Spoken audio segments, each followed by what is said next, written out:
Agency is what we're going to be doing tonight. So all you folks out there in internet land, this is agency, first session. We're going to use a little playtime tonight to see if we can help get this in our heads a little stronger. Okay? Y'all ready? Ready. All right.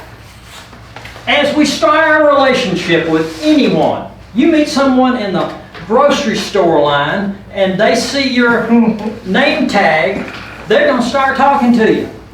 They're going to say, hey, I see you're in real estate. What's the market doing?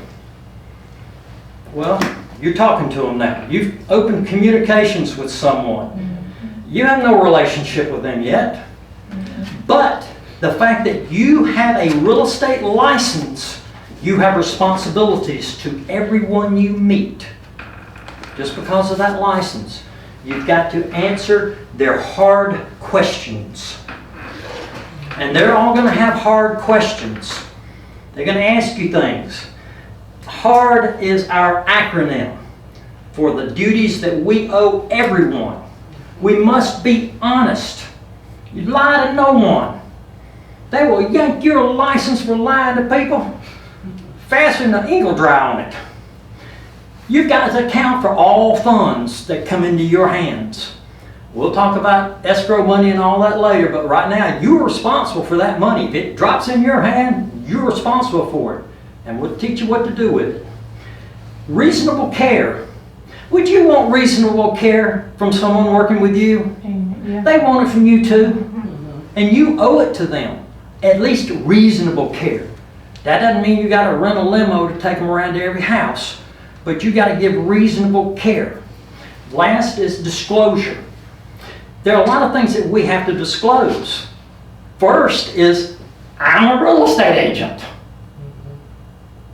Got to give them a notice. Give them a heads up. Hey, you know how to sign the contracts and you'll talk me into one if I'm not careful. So we must answer. Dorothy here is a consumer at this point. We just know she's out to buy something. Now we think she may be a customer for us. A consumer and a customer we treat the same. Where we have a different level of treatment for them is when we go agent with them. We'll become their agent. We're going to get into that. But for right now, we have no relationship with her other than she wants to buy something. That's all we know. She's talking about stuff around here.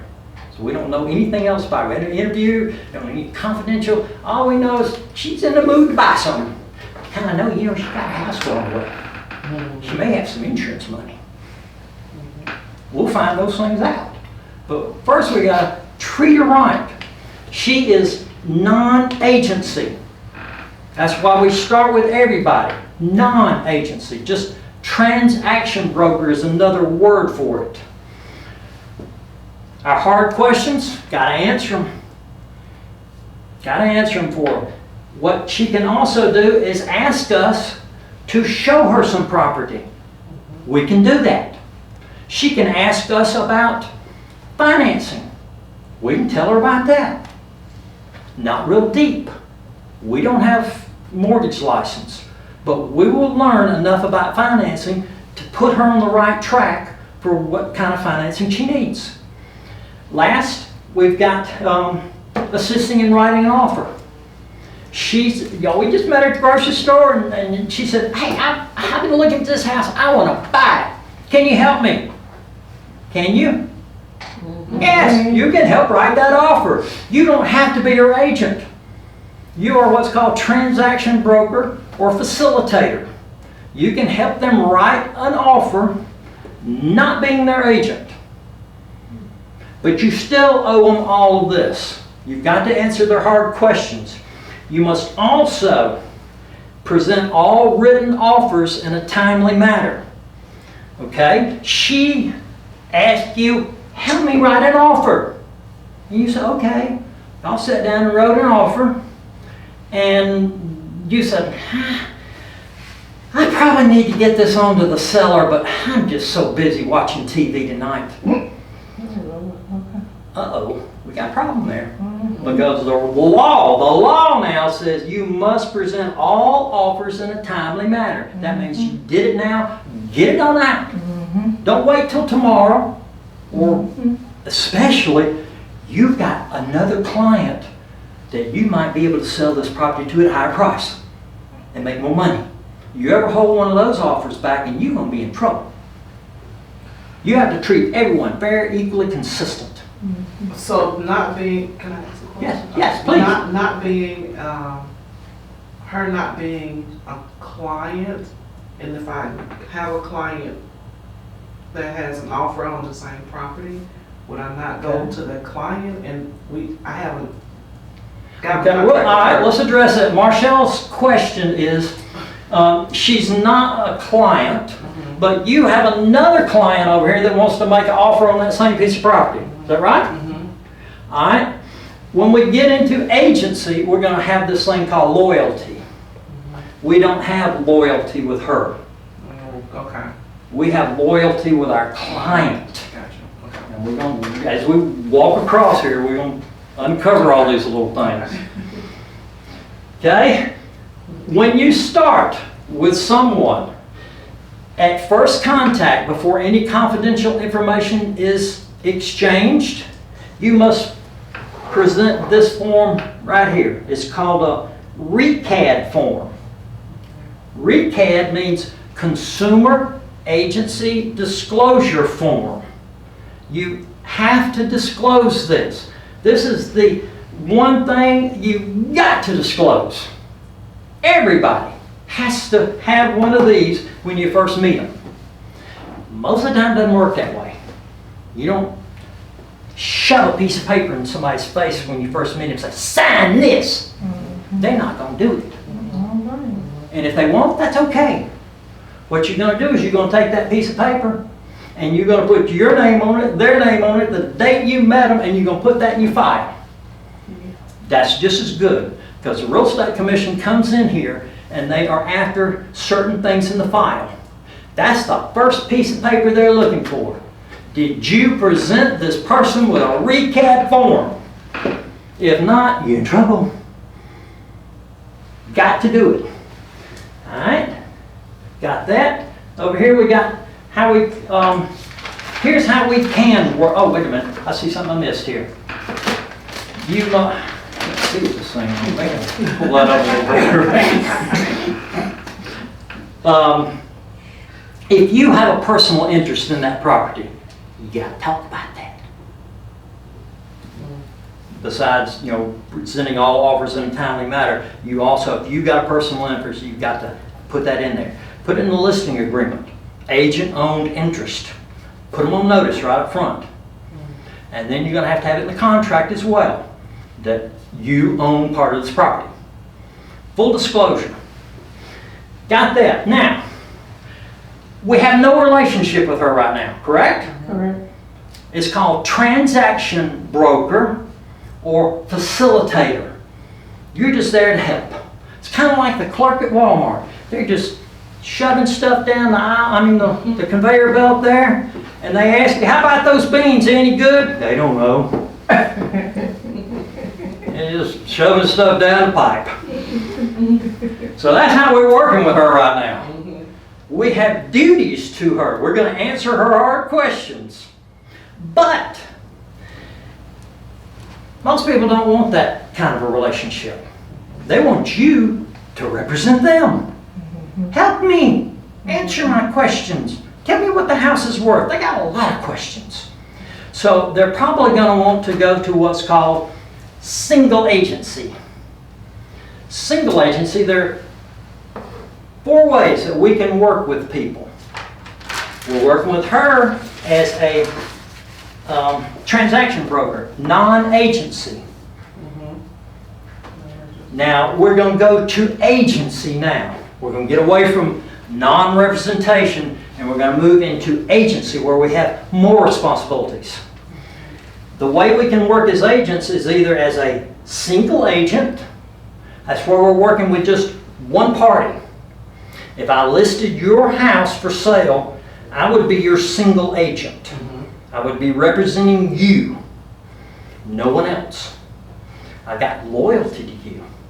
Confidentiality, obedience, all these things that came with agency, I've got with you now. So when somebody else comes along and say, hey, what do you think she'll take for that house? What am I going to say? Nothing. I know she'll take list. What would you like to offer? Okay. I can't hurt you by saying, I know she'll take list. Yeah. That's where our agency comes in. All right? Our agency can only be created with a written agreement. Carve that in your head right now. Can only be created with a written agreement. There are two types of agency agreements. We have buyer's agency and we have seller's agency. This is where we're going to bring our, that's a scarecrow. Scarecrow. Y'all don't know what farming is yet. But farming is when you take a geographical area and you start working the houses in that area by sending them postcards and door knockers and anything else that you can do in your farm. Scarecrow lives in the middle of the farm. So he was out there working his farm one day, and along came Dorothy walking down the yellow brick road. Hey, I see you sell real estate. I need a house really bad. What's he going to do? First thing he should do. The recad. Yes. Yes. First thing he's going to do is give her a recad form and say, I'm an agent. I have responsibilities to you. I must deal with you honestly. I must account for all the funds, reasonable care, and disclose the things I have to disclose. Yeah, she likes that better. I want some more. I want some of this other stuff you've got to offer. Confidentiality. We move into single agent, she gets more rights. Confidentiality. I just learned that she's got a $400,000 insurance check in that little box right there. Do I need to tell the seller that? No. That would be something she'd want to hold kind of close to her. That's confidential stuff. What else? Obedience. She asked Scarecrow to find out what school systems are around there. Do you think that would be a lawful thing for her to ask him? Yeah. And since he is her agent, he has to obey that simple request. Now, she probably couldn't say, how about you going down and enrolling my kids in school for me today? I think we're kind of going over the line a little bit. No, that ain't reasonable. Yeah, reasonable. There we go. Reasonable. Yeah. Yeah, how about you cook breakfast for them too? No. Loyalty. We had loyalty a minute ago with our client over here that was looking at the house she liked. My loyalty is with my client. Right. If he has this single agency with her, he has loyalty to her. Okay? Got that? Agency can only be created with a written agreement. There are two types. Either you're going to help her buy something. That's a buyer's agency. See the word agency? That creates all of this plus this. When you become their agent, you've got to salute the colonel. COL, that's confidentiality, obedience, and loyalty. Only with a written agreement. So that's how we created a written agreement with her. She signed this, saying she's looking for this, this, and this in this area by this time. That creates agency with us. Only way you can do it. You cannot pretend you're her agent. That's fraud. That's called implied agency. It's illegal in Alabama. So if you walk like a duck, talk like a duck, you better have one of these duck papers with you. So we're going to create an agency with this written agreement. Now we can also create agency with a written agreement with the seller. That's this one. We have another agent in our office, Mr. Tin Man. Tin Man has been out working, and Tin Man met a seller that wanted to sell his house. So he got a listing agreement. That's agency agreement with the seller. For him to have all of the hard questions plus the Colonel, answer to the Colonel. That's what Tin Man owes this seller of this house. There's the information on the house that he's got listed for sale. The listing agent will be a single agent. That means he's working for one party. But we got a problem here. We got a problem. Y'all see what the problem is? Help me find the problem. We've got Scarecrow, who is a single agent for Dorothy, and we've got another one of our agents who has a listing agreement with the seller, and she wants to see this house. But Okay, there we go. We're in a box right here because we have a signed agreement with her saying we're going to represent you. Uh-oh, he's got the same thing with the seller saying, hey, I'm going to represent you against everybody else. You think we got a problem? We got two people we're saying we're going to be loyal to both of you. We're going to treat you better than anybody else. There's where we have to come in. Alabama is one of the very few states that allow this. It's called a limited consensual dual agency. That's where you are having still your agency duties, but now you've kind of put up this wall to where I can't tell them anything that will hurt them, or vice versa. I can't tell this seller about her $400,000 insurance check. See that? Would that hurt her? Probably. I can't hurt her. So I got to do everything I can to put this deal together without hurting anybody. Without hurting anybody. It's difficult, folks. I think there are like 3 or 4 states in the whole country that allow this. What states are those? Alabama, like Delaware, and another one somewhere. Most other states don't allow it. In fact, in Florida, you do this, they pull your license. Yes, you do dual agency in Florida, just mail your license to them. Really? So what we do here is we limit, it's called limited consensual. We're having to get consent from his seller and her on the same piece of paper. Both of them will sign it. And that's telling both of them, hey, we're here to facilitate this deal for you and put it together. But our loyalty and confidentiality all has now boundaries on it. Yeah. Some people will say, like her, say, nope, don't want that deal. I'll just go over here and talk to another real estate company and let them represent me. And then I'll look at that house. Because I'm going to offer you half price for it.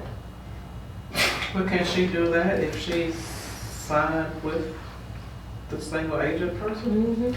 Can Marcel, the question was, can she still go to another agent? Yeah, well, she has signed a single agency agreement with him to help her find a house. Right. The buyer's agency agreement, right here listed what she's looking for. Right.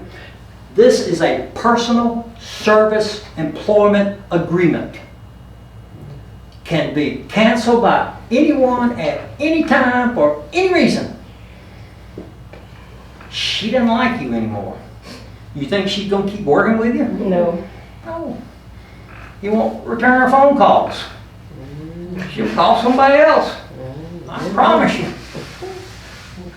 Okay, we got that covered, that answered? Good. So this limited consensual says this person and this person are both giving up some of their rights. But we're in the middle here to make the deal work. Here's the thing. If she offers half price for that house, has he got to take it? So what is it going to matter what I say?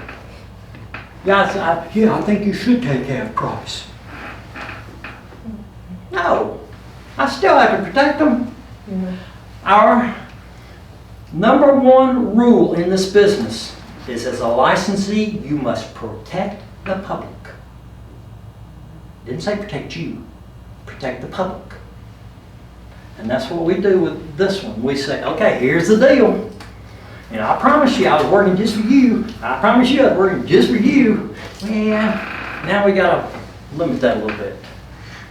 But once you explain it to them, and what we normally do is when we take a listing, like this is called a listing. That's where you have a seller that wants you to put their property on the public market to sell. So there's the listing. Yeah, he doesn't have to sell it for. He actually doesn't have to sell it for list price. Sellers can change their mind right up to the closing table. Really? Yeah. So you kind of walking on ice all the way, but most of them they put it on the market because they want to sell it. Okay, we got that. Now, over here we had disclosure. Remember our first disclosure was RECAD. We have another disclosure we have to do called an estimated closing sheet or statement. That's this.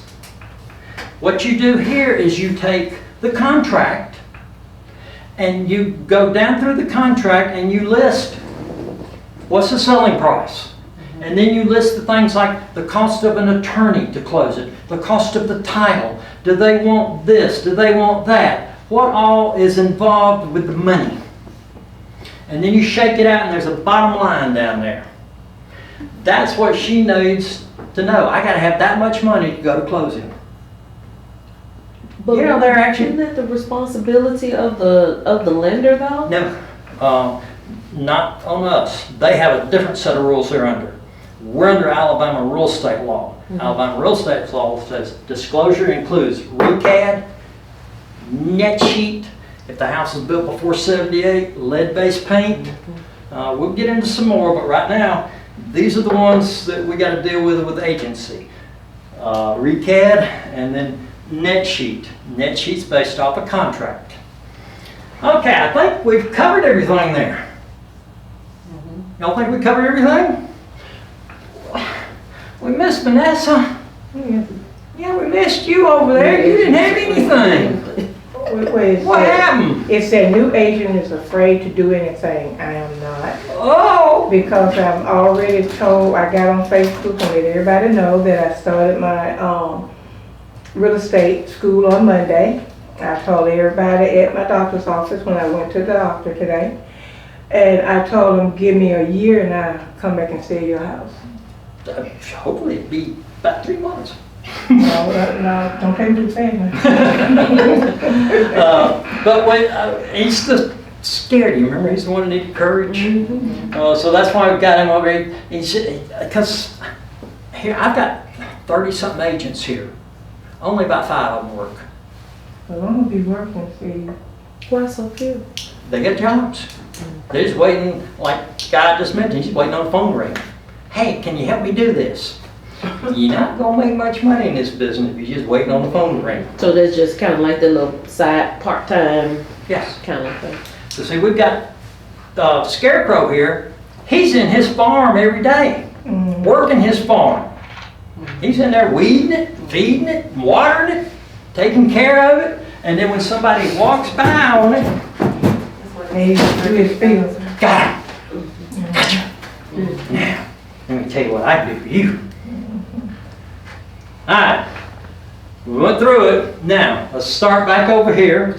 Alicia, tell me what you're thinking here. You're Dorothy. Yeah, so she's trying to buy a house. We signed the dual agency, and Is that where you started? Was it dual agency? so we're gonna go through the whole thing. Okay, so Yeah. so she signed her recap form, Okay. and she's decided that she wants to be represented, so she go into the Single agency, okay. We did, then we go into the buyer's agency form, I believe. Yes, she's gonna be buyer, and that's, with the next thing we do, that's gonna say, I want to be in this area. Okay? And I guess that we, get the offer, Well, you gotta go look at the house first. yeah. And you're gonna look at the house, and since we've got this dual deal going, we're gonna have to do it a little differently. Yeah, But if we come to the point to where we make an offer, that's when this comes out, and we fill that out. so right now we just have the recap form, the buyer's agency. That's where we are right now, yes. All right, thank you. So, Okay. how's this affect you? You the star player here. Mr. Scarecrow, well, Mr.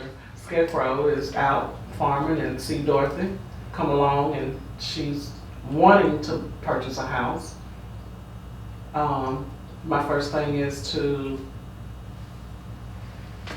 get a recap form signed by her Yes. first. Mhm. Um, That's where you started with her. And you said, this is not a contract. mhm. This is just a disclosure to tell you I'm an agent and these are the rights that you have and responsibilities I have. You want to be easy with that one? It's not a contract. Okay. So you're not trying to get them to sign a contract. This is a disclosure form. But Okay. you've got to do it. You've got to give it just like it's a contract. You've So got I'm to gonna present need, it. okay, so I can say, well, I'm gonna need some general information on you so that we can proceed and maybe finding your next home. Okay? And she's decided she wants to work with you. Mhm. She told, okay, so you got this So one we're out. gonna do the buyer's agent Uh-huh. form. And we're gonna proceed to looking for a home, house. 4. Oh, you've already learned this game. Don't take them to 50 houses. Mm-hmm. Get it limited down. For a house, yeah. Okay. So that's the rule of thumb, 4? Well, that's about probably enough. Yeah, house owner, that's what they do Yes. on house owners. Yeah, limit it down. There shouldn't be more than 3. I have new agents that they'll say, well, they want to look in trustful. Okay. Next I hear, they want to look in Calera. Huh? They work in trustful. Why they want to look in Calera? Yes. Now they want to look in McCall. So they all Wow. over the place. They don't know where they want to be. So That's how why- do you help eliminate all of With that? your counseling session, when you're going through this, Okay. we've also got a buyer consultation form where you go down and you just talk about all these different things that are going to go on in this transaction. Okay. Okay, so we've got the buyer agency now. We haven't really gone and looked at that one yet. So I think we're through with you. So we need to move Come along. to Tamara now. I don't know where I am. You're the 10 man. I know I'm the 10 man, Oh. but what am I supposed to be doing? Well, 10 man had a listing So I and a was, listing agreement with his seller.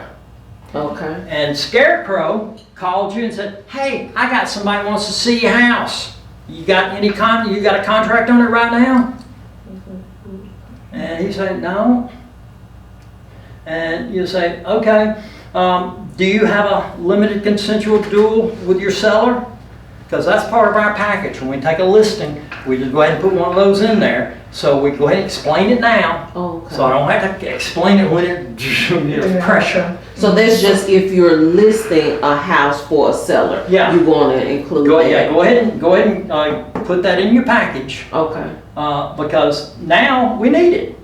Okay. Because he can now call him and say, okay, if she'll sign the limited consensual dual agency agreement, then we can show her the house.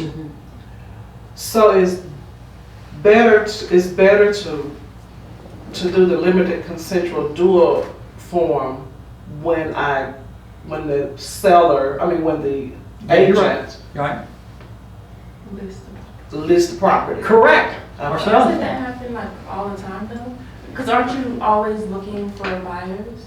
Yeah, yeah, that's why I say go ahead and get it now. Yeah. Because if you're in this business, you got buyers. Okay. And you probably working in the kind of the same area, same price range, you kind of get into a rut. Right. Okay. So yeah, get it now, and then when the opportunity comes, all you gotta do is say, hey, here's the code, or go see it. Okay, got that? Now, you did that. Now, we didn't go any further with you. We didn't do an offer or anything, so we don't have to worry about any of this. We're good, all right? Now, you see, the one thing you missed over there was Lion needs to wear that name tag. Yes, ma'am.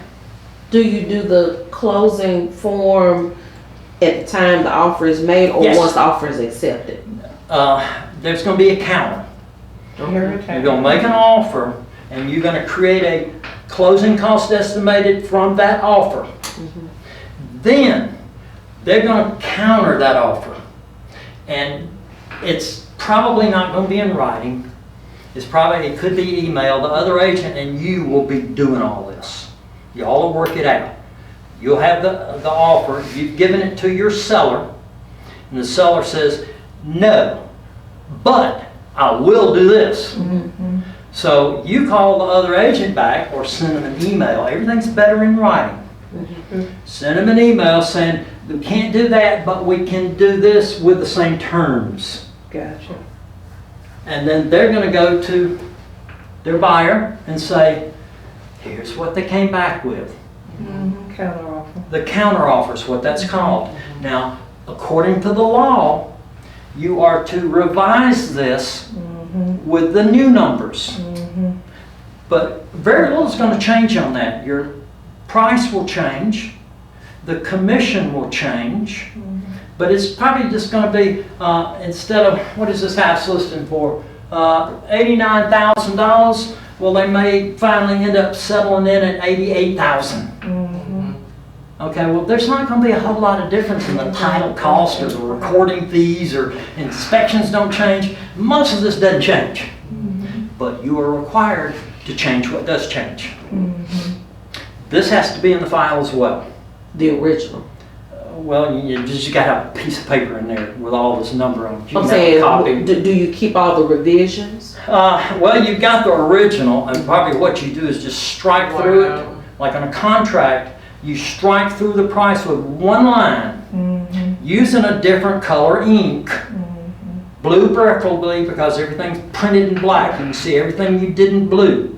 Strike the price with one line, write the new price, put a little line there, and initial it. You don't initial it, your party initials it.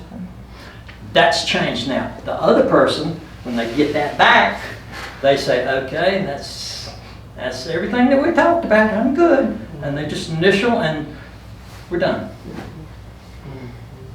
And we'll talk about what happens after that, but we'll get into all the closing. I think that's about it for our panel here. Did y'all learn anything tonight? Oh, yes. So if you leave here right now, you can kind of maybe pass the agency part of the test. Can we take them in part of this one? No, actually, I'm just playing. you don't take this. This one's it's called a high stakes test. It's one shot, and you either pass or you don't. If you don't, they'll let you come back. Just like nursing. And come back, and you come back until you pass. Right. Some people have trouble taking tests. They're just scared of tests. Well, by the time you get through this 8 weeks, you're not going to be. You're going to be so used to taking tests, especially multiple choice tests, where you have 2 answers that are absolutely wrong, and you got 2 that are absolutely right. Both of them. But you gotta keep. I got to figure which one's righter. For the question. Yeah. All right, we've wrapped up this little part of our presentation. I'd like to take maybe just a 5-minute quick break so I can change out of this and put this and get our PowerPoint going, okay?